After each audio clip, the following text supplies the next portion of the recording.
হঠাৎ করে বাবার আলুর পরোটা খেতে ইচ্ছা হলো, তাই আজ করেই ফেললাম। তাই ভাবলাম তোমাদের সাথে রান্নাটা একটু শেয়ার করি। প্রথমে ওভেনটা অন করে কড়াইয়ের মধ্যে সাদা জিরে, জোয়ান, গোলমরিচ ড্রাই রোস্ট করে নিলাম। তারপর এগুলিকে ছোট্ট হামালদিস্তায় গুঁড়ো করে সাইডে রেখে দিলাম।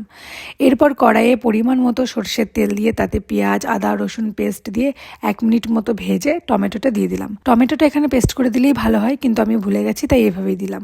5 মিনিট পর একটু ভাজা ভাজা হলে, একটু তেল ছেড়ে এলে বিট গাজরের পেস্টটা দিয়ে দিলাম।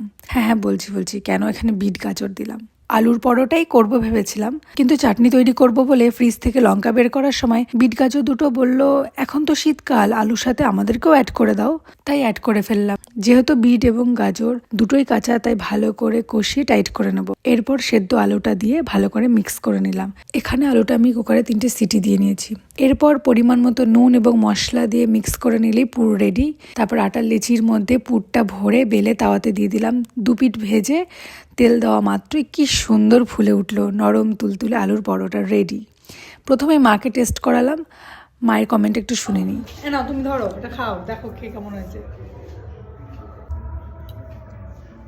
বলো কেমন হয়েছে, বলো গো। ফাটাফাটি।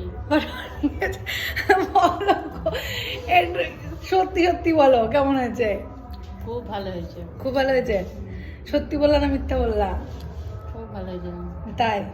তা আমাকে একটু দাও, একাই খাচ্ছি, দেখ কেমন। আশা করি ভিডিওটা সবার খুব ভালো লেগেছে। আজকের জন্য এইটুকুই। আবার নেক্সট কোনো ভিডিওতে দেখা হচ্ছে। আমি এখন পরোটাটা এনজয় করি। টাটা।